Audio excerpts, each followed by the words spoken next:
J'espère que vous allez bien, j'espère que vous vous portez bien. La situation s'aggrave. La situation, je dis bien, s'aggrave. Les relations franco-algériennes sont en train de basculer dans des tensions interminables. Et la crise algéro-française ou la crise entre l'Algérie et la France marque inévitablement le début de cette année 2025. C'est le sujet numéro 1 de l'actualité ici en France et en Algérie. C'est le cœur de toutes les préoccupations, de tous les observateurs qui s'intéressent de près à la situation, à l'évolution de l'Algérie. Et en France, le régime algérien s'est créé énormément d'ennemis.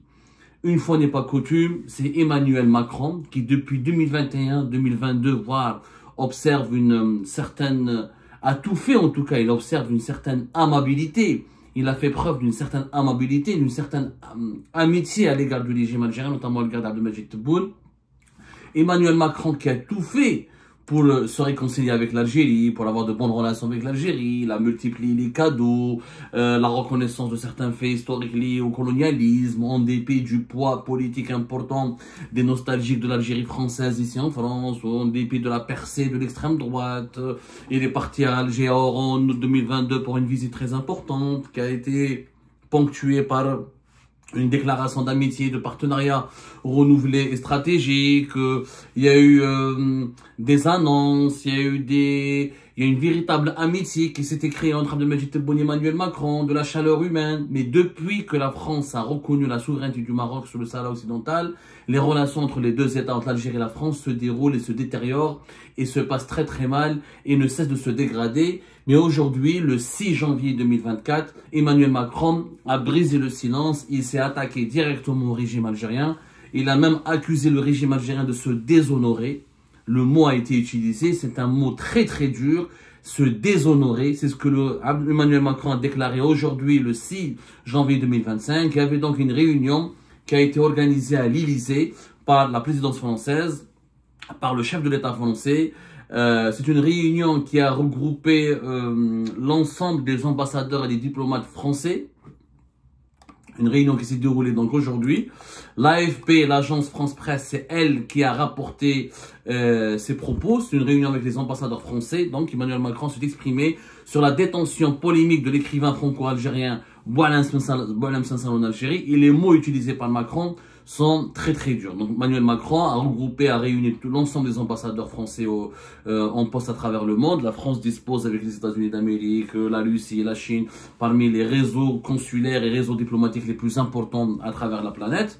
Donc tous les ambassadeurs de France étaient en réunion à l'Élysée. C'est une réunion annuelle. Généralement pour commencer la nouvelle année, le président français regroupe tous les diplomates français pour leur donner les orientations, pour partager les vœux de nouvelle année et pour partager les orientations et débattre de la nouvelle politique internationale que la France veut développer à l'occasion de la nouvelle année.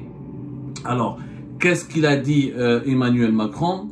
L'Algérie que nous aimons et avec laquelle nous partageons tant d'enfants et tant d'histoires entre dans une histoire qui la déshonore, a empêché un homme gravement malade de se soigner. Ce n'est pas à la hauteur de ce qu'elle est. Voilà ce que Emmanuel Macron a dit devant les ambassadeurs français réunis à l'Élysée. Et nous qui aimons le peuple algérien et son histoire, je demande instamment à son gouvernement de libérer Boualem Sansal. C'est la première fois qu'Emmanuel Macron s'exprime directement. Auparavant, sur l'affaire Boualem Sansal et son arrestation le 16 novembre dernier. Auparavant, Emmanuel Macron ne s'est pas exprimé officiellement. Il y avait son entourage qui s'était exprimé, il y avait le chef des ministres du gouvernement français qui se sont exprimés, il y avait des personnalités politiques françaises qui s'étaient exprimées, il y avait des avocats, des écrivains, des célébrités françaises qui se sont exprimées, mais jamais le chef de l'État français, jamais le président français ne s'était exprimé aussi ouvertement et n'a pas pris opposition sur Boualem Sansal. Et d'ailleurs de novembre et en décembre 2024, quand on a reproché à Emmanuel Macron ici en France, les partisans de Boualem Sansal, quand ils ont reproché à Emmanuel Macron son silence, et l'un de ses ministres, l'un de ses cadres, l'un de ses conseillers, en tout cas j'ai oublié quel était son rang, mais un membre important de son entourage avait dit que nous privilégions la diplomatie dans les coulisses, le lobbying de coulisses, au lieu de faire des déclarations fracassantes qui n'apportent pas leurs fruits. C'est la première fois qu'Emmanuel Macron s'exprime aussi durement. Il n'a pas été très dur. Il a été très fin, Emmanuel Macron. Il a frappé durement, mais tout en adoptant une attitude qui reste amicale. C'est-à-dire, Emmanuel Macron ne cherche pas la rupture avec le régime algérien. Il laisse les portes ouvertes. Il a envie de garder contact. Il a envie d'envisager une réconciliation, mais tout en étant extrêmement sévère, puisqu'il parle de déshonneur. Il parle de déshonneur, il jette le déshonneur sur un régime qu'on accuse de déshonneur, un régime qui se déshonore.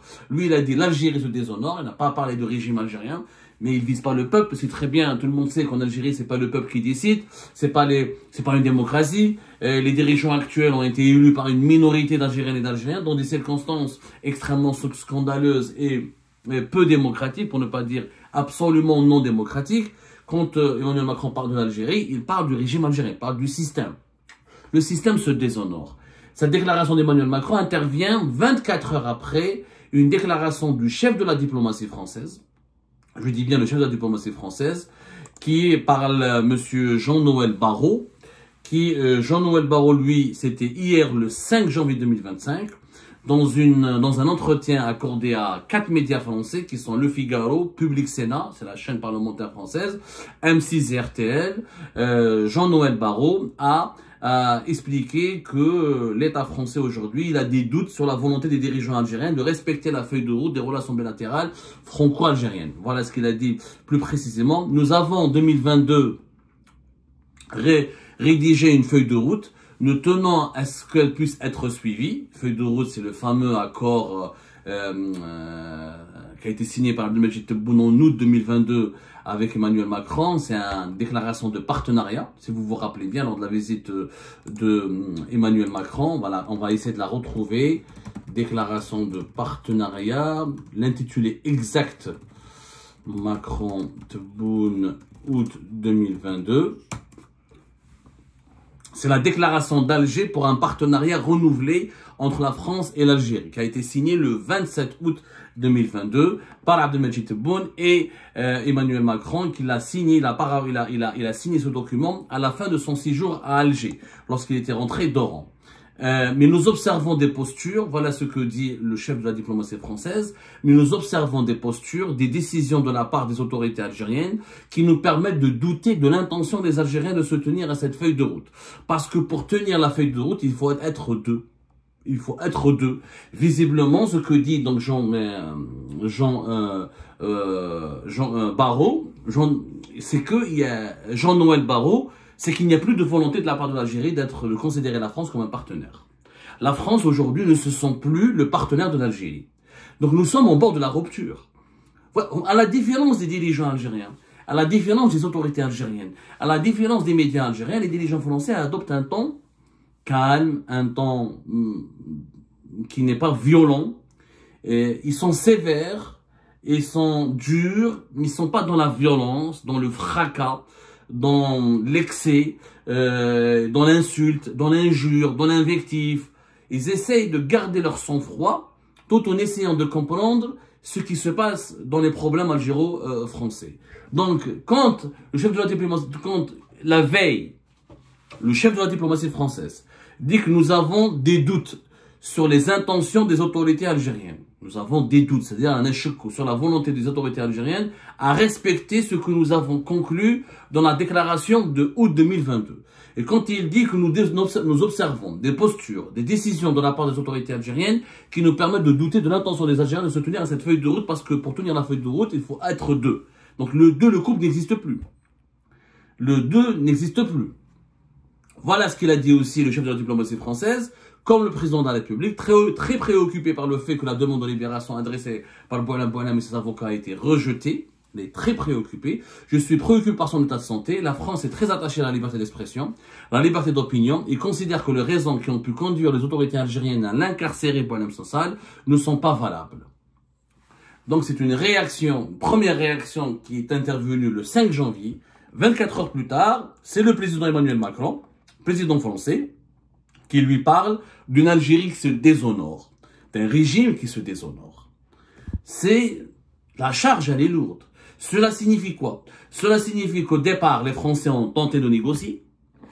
De novembre à décembre 2024, ils ont tenté une approche de négociation, de dialogue, une approche clairement de concertation. Ils ont essayé de trouver des solutions en négociant, calmement, sans répondre aux accusations extrêmement graves du régime algérien qui a accusé la France d'utiliser ses services de renseignement pour comploter, pour former des groupes terroristes armés sur le sol algérien, en utilisant un ancien repenti de Daesh. Ça a été le documentaire et le reportage de la mi-décembre 2024, diffusé par le Algérie 24 News et Canal Algérie, le NTV, dans une chaîne publique étatique algérienne, je rappelle. Ensuite, auparavant, il y avait la guéguerre autour de Boualem Sansal et l'éditorial Les attaques de la PS, un organe officiel de l'État algérien, qui parle de France macronito-sioniste, et d'une France qui roule pour le sionisme et qui est anti-algérienne, qui est raciste, etc. Donc au départ, les autorités françaises ont encaissé les coups, ils ont encaissé les coups du régime algérien, tout en restant dans la retenue, dans la modération. Parce qu'ils voulaient négocier, parce qu'ils voulaient gérer les humeurs des dirigeants algériens qui sont énervés, exaspérés. Je parle de Majid Tebboune et de Saïd Chengueria, les deux principaux décideurs du régime, par l'alignement de la France sur la position marocaine dans le dossier du Sahara occidental. L'origine du mal, elle est là. Boualem Sansal n'est qu'un otage. Il faut le dire, la vérité. Boualem Sansal, s'il n'y avait pas eu la reconnaissance de la France, de la souveraineté du Maroc sur le territoire du Sahara occidental, je crois que Boualem Sansal n'aurait jamais pu être arrêté en Algérie. Il serait passé complètement inaperçu. Et ça, les Français le savent. Donc, ils ont tenté de négocier en novembre et en décembre. Ça n'a pas marché. Les négociations n'ont pas abouti. Il y avait un espoir le 25 décembre 2024, quand Abdelmadjid Tebboune a fait croire qu'il était tenté de libérer Boualem Sansal à travers une grâce qui devait bénéficier à 2000 et quelques détenus, dont 14 détenus d'opinion et 8 détenus d'opinion, des détenus politiques qui n'ont pas été encore jugés et qui étaient placés en détention provisoire. Donc il y avait un espoir, d'un déblocage. Certainement à ce moment-là, vers la fin du mois de décembre, les négociations avaient bien avancé. Ensuite, blocage total, puisque les Français n'ont rien pu obtenir de la part du régime algérien. Certainement parce que le régime algérien a formulé des demandes extrêmement élevées, extrêmement excessives, où là des demandes que les Français ont pu classer comme surréalistes et irréalisables. Comme le blocage a perduré au début du mois de janvier, et ben là, les Français sont partis à l'attaque. Ils ont dit, on a testé l'approche de la négociation, ça n'a pas marché, et maintenant on teste la sévérité, on contre-attaque. Là, c'est la riposte, là, c'est l'attaque française. Une attaque qui a commencé par l'arrestation des influenceurs proches du régime algérien, qu'on le veuille ou non. Quand je dis proches, on n'a pas les preuves, bien sûr, matérielles, je vais en parler plus tard, parce qu'on a fait une petite enquête, on a demandé à une source autorisée à Alger qui nous a parlé. On fera une émission spéciale tout à l'heure pour rapporter ce qu'elle nous a affirmé. On n'a pas les preuves matérielles qui travaillent, qui sont payées, employées directement par le régime algérien, ou par les autorités algériennes, mais elles sont proches dans la mesure où ils reproduisent la propagande du régime algérien, ils le soutiennent, ils adhèrent à sa politique de répression, de menaces et d'intimidation contre l'opposition et de persécution de l'opposition et de la contestation populaire, et de tous les mouvements de contestation populaire. C'est pour ça qu'on parle de proche, il y a une proximité idéologique, il y a une proximité politique. Il n'y a peut-être pas encore une proximité opérationnelle qui est prouvée par des preuves, mais il y a une proximité idéologique et politique. Donc la France commence par les arrêter ces influenceurs. Ensuite, le chef de la diplomatie française attaque le premier. Il dit que voilà, il n'y a plus de partenariat avec l'Algérie. Clairement, on n'est plus partenaire. Pour être partenaire, il faut être deux. Donc on a des doutes sur l'intention des Algériennes et des Algériens. Attention, on va vous considérer, ça c'est un avertissement. C'est un avertissement gentil. Les Français élèvent la pression, ou là, font monter la pression petit à petit. Ils montent crescendo. Ils attaquent pas brutalement, violemment. Et ils font pas dans l'injure et dans l'insulte et dans l'invective comme le fait le régime algérien, mais ils montent doucement. C'est comme s'ils étaient en train de grimper sur des échelles et lorsqu'ils vont arriver à la hauteur qu'ils vont atteindre, ils vont lâcher d'autres choses. Là, ils disent qu'attention, l'Algérie, on va plus la considérer comme partenaire. Tout ce qui a été signé en août 2022 sera gelé.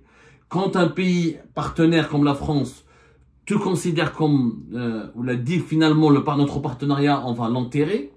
Cela signifie qu'il n'y a plus d'entente, il n'y aura plus de coopération, il n'y aura plus d'échanges positifs et fructueux, et qu'il n'y aura plus d'alliance. Parce qu'auparavant, il y avait une alliance entre le régime algérien et la France. De 2020, Fiourt Bouteflika n'en parlons pas, malgré les relations conflictuelles permanentes, et des tensions, et des pics de tension de temps à autre, les relations ont été extrêmement bonnes. Et la France et l'Algérie, sur la question du Sahel, sur la lutte contre le terrorisme, sur la question des migrations, sur la lutte contre les mouvements radicaux qui Daesh ou la Boko Haram en Afrique, même sur le dossier du Sahara occidental, il n'y avait pas autant de malentendus. En tout cas, il y avait une certaine entente très harmonieuse entre Alger et Paris à l'époque de Bouteflika. À l'époque de Tebboune, ça commence très très mal en 2020. Ensuite, il y a une petite réconciliation. Ça retombe en 2021. 2022 à 2024, il y avait une lune de miel entre Tebboune et Emmanuel Macron. Tebboune a soutenu la campagne, Emmanuel Macron, pour son deuxième mandat, il a été soutenu par l'Algérie. Emmanuel Macron a soutenu Abdelmadjid Tebboune pour son deuxième mandat. Sauf que le Maroc a tout gâché. Il est venu comme un cheveu sur la soupe, il a tout gâché. Et le rapprochement de Paris avec Rabat a totalement provoqué la colère noire d'Alger. Et depuis, la crise ne cesse de s'amplifier. Et l'approche française a maintenant changé. Clairement, maintenant, on passe à l'attaque. On parle de déshonneur. Le déshonneur, c'était très dur. Un régime qui n'a pas d'honneur, c'est un régime mafieux. C'est un régime de voyous. C'est un régime qui n'est pas légitime. C'est un régime qui n'est pas fréquentable. C'est un régime qui n'a pas, avec lequel on ne doit pas parler, avec lequel on ne doit pas traiter. C'est un régime qu'on devrait mettre à l'écart de la communauté internationale. Donc le mot déshonneur sur le plan géopolitique et diplomatique est extrêmement lourd de sens. Et là, c'est un Macron qui est énervé, qui essaie de garder quand même sa colère. Parce que malgré tout, il dit « Nous aimons le peuple algérien et son histoire. Je demande l'Algérie que nous aimons, avec lequel nous partageons tant d'enfants dans l'histoire, entre dans une histoire qui la déshonore. » C'est-à-dire que il essaye de garder une porte ouverte pour le moment encore. La position française, elle risque de se radicaliser encore davantage au fur et à mesure que le régime algérien poursuit sa politique anti-française, poursuit sa prise en otage de Boualem Sansal et poursuit ses attaques très hostiles contre la France. Donc nous sommes au début d'une nouvelle séquence qui aggrave les tensions les unes après les autres. Et tant que le régime algérien n'accepte pas de dialoguer sur une base rationnelle, maintenant il faut savoir qu'est-ce que veut Tebboune de la France. Est-ce qu'il veut que la France s'éloigne du Maroc? Est-ce qu'il veut que la France s'engage à ne pas donner des armes au Maroc? Et il veut quoi réellement? Parce que si on veut que la France s'éloigne du Maroc, je pense que c'est une demande qui n'est pas réaliste. Qui n'est pas réaliste au jour d'aujourd'hui. Comment tu peux demander à notre État de s'éloigner d'un autre pays juste parce que toi tu as un problème avec ce pays-là? Ça ne semble pas logique. On en parlera dans d'autres émissions. Déjà, on a vu que ces pressions sur les partenaires de l'Algérie concernant le dossier marocain, elles ne sont pas du tout fructueuses. On a vu comment la Mauritanie s'éloigne. Elle s'est éloignée de l'Algérie. Elle a décidé de bâtir une alliance avec Abu Dhabi et Rabat à la fin de l'année 2024. Alors que 2023 et 2024, elle a subi beaucoup de lobbying et d'intenses pressions pour que la Mauritanie ne cautionne pas la politique marocaine dans la région, pour que la Mauritanie observe une certaine distance et elle reste dans le camp de l'Algérie au lieu d'essayer d'être neutre par rapport aux deux camps. L'Algérie, elle a tout fait pour absorber la Mauritanie dans une sorte d'alliance anti-marocaine. Le fameux Maghreb sans Maroc, avec la Tunisie par exemple, où la Mauritanie n'a pas voulu entrer dans ce jeu-là. Une certaine relance des discussions autour du Sahara occidental et autour du Polisario et de son statut. La Mauritanie n'a pas voulu entrer dans ce jeu-là. Donc, elle est la politique actuelle menée par l'Algérie, qui fait du Sahara occidental une cause sacrée, et qui fait de la pression, ou du chantage, ou de l'intimidation, où à chaque fois on se dispute, si on doit se disputer à chaque fois avec un pays qui se rapproche du Maroc, ça va être ingérable dans les jours à venir. Mais franchement, ingérable. Et je pense que la crise algéro-française, elle devrait nous fournir des enseignements. Aujourd'hui, qu'est-ce qu'on doit demander à la France? À nous, parce que nous, on n'est pas au pouvoir, aux dirigeants algériens, de revoir leur copie et de savoir. Maintenant, la France a décidé de ne plus négocier, de ne plus rester, de ne plus subir. Les attaques sont réagir. Elle est en train de riposter, elle est en train de réagir. Et elle va réagir plus. La France a d'autres leviers. Il y a le levier des visas. Rien n'est exclu qu'en 2025, la France va supprimer, va bloquer, geler plus de 60% de la délivrance des visas Schengen, ce qui va faire très très mal à la fois à la population algérienne et aux dirigeants algériens, qui ont des membres de famille importants, qui ont beaucoup de familles, de leur entourage, des membres de leur entourage et des parents à eux qui vivent en France et qui étudient en France, ou qui sont établis en France. Il y a l'arme des visas, il y a l'arme économique, il y a l'arme de l'OTAN, il y a l'arme du Parlement européen, de la solidarité européenne. La France, elle a plusieurs leviers de pression sur le régime algérien. Est-ce que ça vaut la peine de continuer de se battre, de se disputer avec la France à cause du Maroc? Non. S'il y a maintenant d'autres réclamations, d'autres revendications, d'autres feuilles de route qui sont légitimes et acceptables et sur lesquelles les dirigeants algériens peuvent obtenir des compromis, bien sûr. Là, oui, là, ce serait intéressant d'en parler. Mais pour le moment, moi, en tout cas, je suis dans le brouillard. Je n'arrive, mis à part le dossier marocain, et je ne vois aucune autre feuille de route clairement déterminée par le régime algérien dans cette crise avec la France. Et là, on est tous tous les observateurs de cette crise sont dans le brouillard. Ils se demandent tous, mais pourquoi le régime algérien est devenu aussi violent, aussi radical à l'égard d'un partenaire qu'il a soutenu? C'est Emmanuel Macron a soutenu le deuxième mandat de Tebboune. Emmanuel Macron est venu à Alger. C'est le seul dirigeant d'une grande puissance mondiale qui est venu à Alger. Qu'on le veuille ou non. Il a cautionné l'Algérie. Il n'a pas parlé des détenus d'opinion. Il a fait taire des critiques sur les libertés, sur les politiques liberticides du régime algérien. Le régime algérien a financé la campagne du deuxième mandat de Tebboune sur le sol français, à travers la grande mosquée de Paris. Le régime algérien avait beaucoup de privilèges et d'avantages avec Emmanuel Macron. Pourquoi créer une crise et une querelle? C'est plus une querelle aujourd'hui, c'est une animosité gratuite et méchante à l'égard d'un partenaire aussi précieux que la France. Une question digne d'une dissertation philosophique.